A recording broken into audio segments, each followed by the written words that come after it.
Chapter 3. Hello, Auntie. I heard a female voice say. My mother had just answered the doorbell. I was sitting at my desk, reading a chapter on major constitutional amendments in a book that could compete for the most boring textbook in the world and win hands down. Saurabh had left for work. Papa had gone out to meet a friend. I checked the time, 11 o'clock. I opened my bedroom door a little to peek at the unexpected guest. Alia beta, what a nice surprise. Come in, Ma said. I shut my bedroom door quickly. She must not see me in a vest and shorts guy, and Keshav, my mother shouted.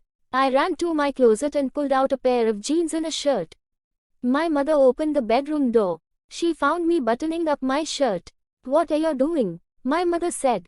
Nothing. That girl we met from Tau B has brought us payasam. Is she still here? I said, tucking my shirt in. I can't send her away from the door. No. She's not some delivery boy. Of course not. My mother came close to me.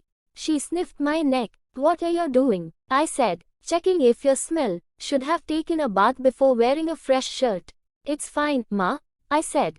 Come and talk to her. I will make tea. What do I talk about? I said, I don't know. She asked for you. Really? Why? How do I know? Go now. Udharan. Hi, Keshav. Sorry to disturb you, Alia said, standing up to greet me. Black Lululemon yoga pants, a lavender sports top and a pair of hazel eyes. Happy to be disturbed while studying. Ma said you brought payasam. Yes, a leneer payasam. Coconut kheer with jaggery. Udharan. You shouldn't have, but thank you. Please sit, I said. We sat across each other on the living room sofas. Alia scanned the Rajasthani artifacts in the room. Nice place, she said. You live here with your parents. With my parents and Saurabh, my friend and partner in the agency. Her eyes had taken on a searching quality. I didn't want to be caught staring back, so I looked down at her pink and white sneakers. Your mom said I need not remove them.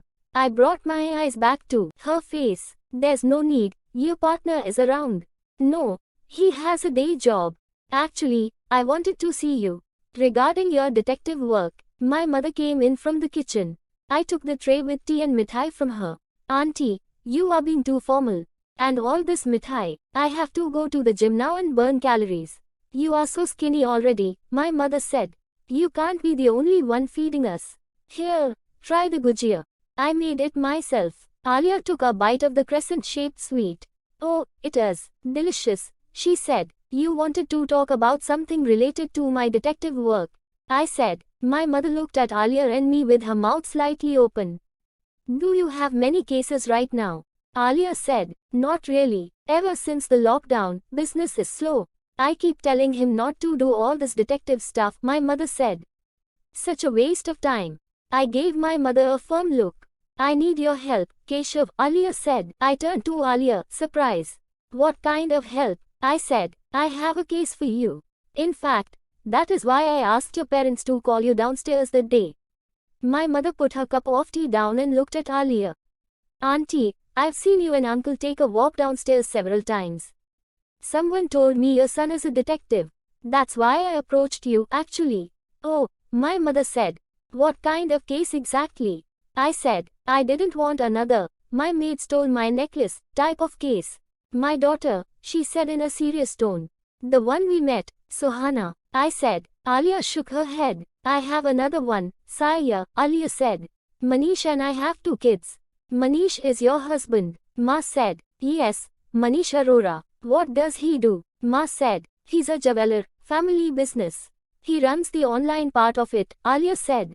I didn't like my mother being a part of this conversation. Alia was now a prospective client. Could my mother please let me conduct my own business meetings? Sorry, Alia, what about Saya? I said. Saya was taken away. Someone took her away 9 months ago. What? I said. Like a kidnapping. She looked back steadily. You haven't heard of the Saya Arora case. I am Alia Arora, Sia's mother. I shook my head. I've heard about it. Something about a girl missing from a kothi, my mother said. Yes, from my in-laws' bungalow 2 kilometers from here, Alia said. It came on the local news channel. It was long ago, so I don't fully remember it.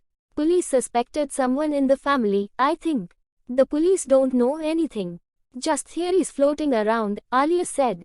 Her eyes had become sad and had lost their sparkle. How old is Saya? I said. She was taken away a month before her 13th birthday. You have a teenage daughter, my mother burst out. I was only 18 when I had her, auntie. I am 32 now. You don't look it, my mother said. I wished my mother would leave us alone and let me work. Excuse me for a second.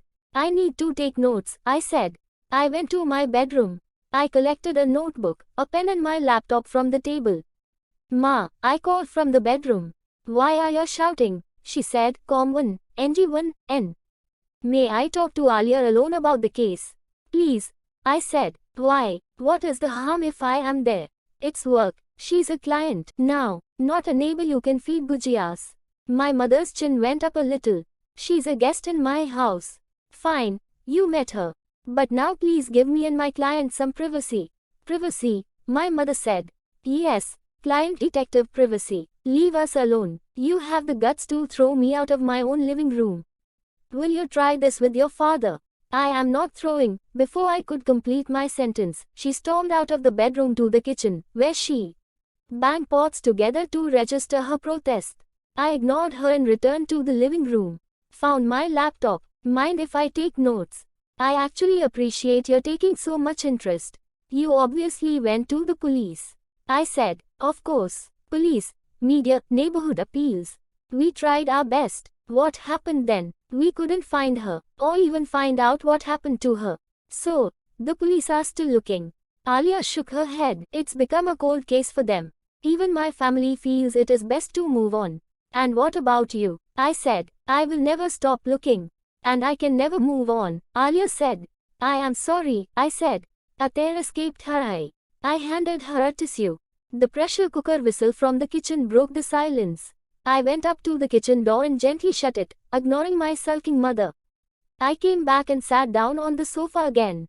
What happened? What was done to find her? Tell me everything, I said. Alia looked at me, puzzled. What? I said. Sure, I will tell you. But don't you want to negotiate first? Like your fee and advance. Don't I have to pay you for this meeting, too? Oh, I said. I didn't even think of all that. Maybe that's why my detective business sucked. I might be okay as a detective, but I was terrible at the commercial part of it. Alia had a small purse in her hand. She pulled out a wad of 2,000 rupee notes from it. I needed the money. I had no real income or savings. Yet, I could not get myself to take it. Not like this at least. Please, stop, I said. You are a guest, but I want to hire you. We will figure all that out later. Tell me more about Saya. Tell me what happened. You sure? She said. I nodded. She put the money back in her purse.